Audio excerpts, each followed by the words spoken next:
Olá, eu sou o Edson Rontani Júnior, jornalista. Eu fui eleito, presidente do Instituto Histórico e Geográfico de Piracicaba. Nós tomamos posse agora dia 1º de abril passado.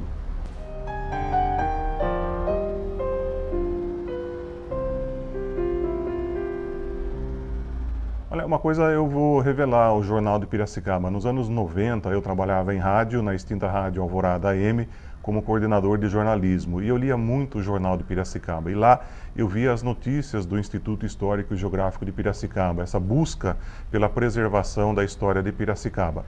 E isso me inspirou. Falei, um dia eu me almejo estar dentro de pessoas que estudam a história de Piracicaba, que contextualizam esse rico contexto que Piracicaba tem. Isso foi nos anos 90 e anos 2000, né? Em 2006 eu fui convidado pela primeira vez e tive, assim, não aceita a inclusão do meu nome no Instituto. Fiquei muito triste, é óbvio, né?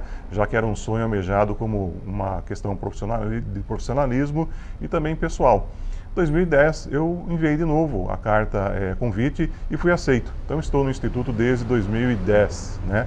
Já passei pela diretoria como secretário, fui vice-presidente das últimas 2 gestões e agora ser eleito em assembleia do Instituto para mim foi uma honra, foi uma gratidão, né?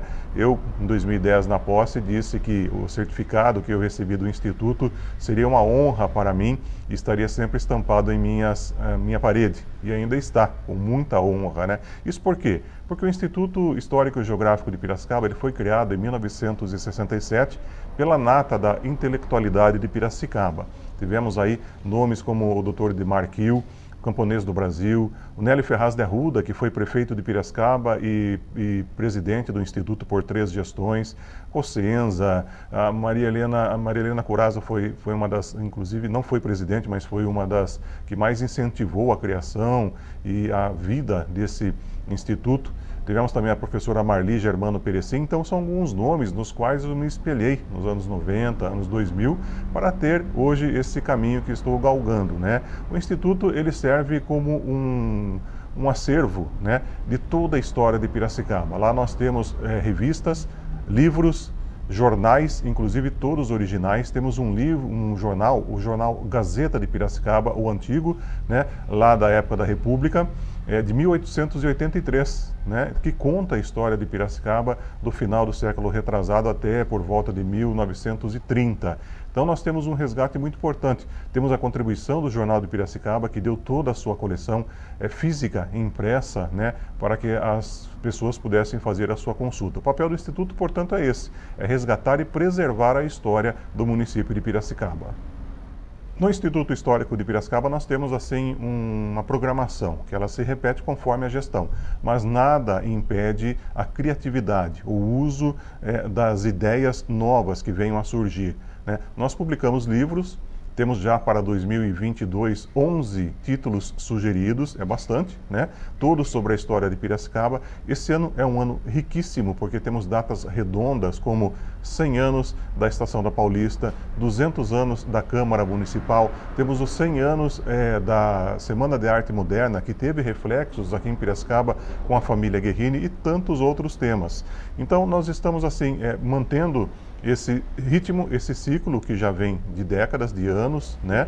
Nós pretendemos inovar em 2022 com a criação de certificados, premiações. Queremos ver se colocamos em prática, com a ajuda do empresariado, a premiação de melhor publicação literária, o melhor livro da cidade de Piracicaba publicado no ano. Eu chamo até como ironia, né, o prêmio Pulitzer Caipiracicabano, que a gente pretende aí distinguir junto a uma consulta pública qual for o escritor ou o título que merece assim um certo destaque.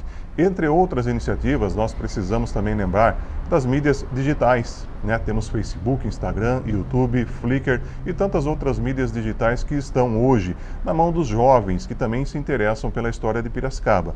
Uma das metas é criar e-books com distribuição gratuita ou com um valor simbólico através de sites como Mercado Livre, Amazon.com, isso fazendo com que pessoas que são de Piracicaba, mas que residem na Irlanda, Estados Unidos, Japão, tenham acesso de forma digital a essa tão rica história de Piracicaba.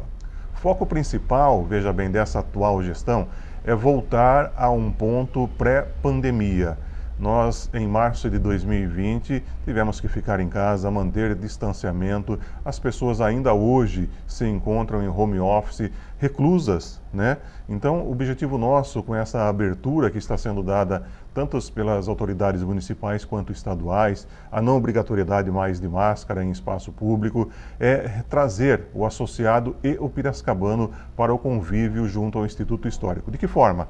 Palestras, cursos, bate-papos, mesas redondas, lançamentos de livros, tá? Nós temos marcado agora para o dia 7 de maio na FUMEP, Cotipe, Escola de Engenharia, ali na Vila Resende, o lançamento de um livro sobre os 50 anos da escola Professor Toledo, lá de Ártemis. Então, esse será o primeiro encontro físico, vamos dizer assim, com uma grande participação das pessoas, da população, junto ao Instituto Histórico. Para junho deve ser lançado o livro Piracicaba Antiga, a foto e a história, uma fotografia, uma história de Piracicaba, também resgatando a história aí do século passado, através de fotografias de ícones fotográficos. Então, o objetivo agora é tirar um pouco as pessoas de casa, né? Em 2021, a gestão da qual fui vice-presidente, presidida pelo Pedro Vicente Ometo Maurano,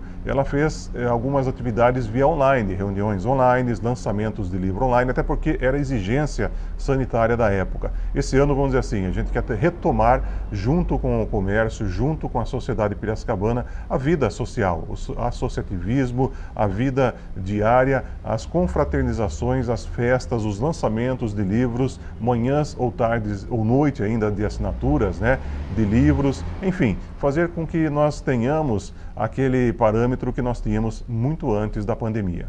Bom, o Instituto Histórico e Geográfico de Piracicaba tem uma dádiva muito grande, em especial com o Jornal de Piracicaba. O Jornal de Piracicaba, ele relata o dia a dia de Piracicaba, ele é a visão, né, do que acontece na sociedade piracicabana. E nós estamos falando de 122 anos completados agora em agosto. Dr. Marcelo Batuira é membro do Instituto Histórico e Geográfico de Piracicaba, tomou posse no ano passado, 2021, e não é qualquer cidade, qualquer capital que tem um jornal de tão longa vida como o Jornal de Piracicaba.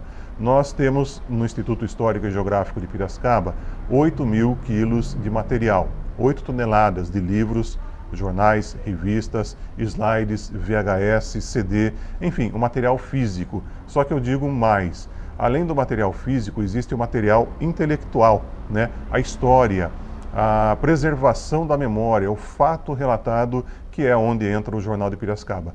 Esse fator, inclusive, ele é intangível, não é palpável, ele não é físico. Então, a importância do Jornal de Piracicaba é muito grande, principalmente para a história de Piracicaba e também para o Instituto Histórico e Geográfico de Piracicaba.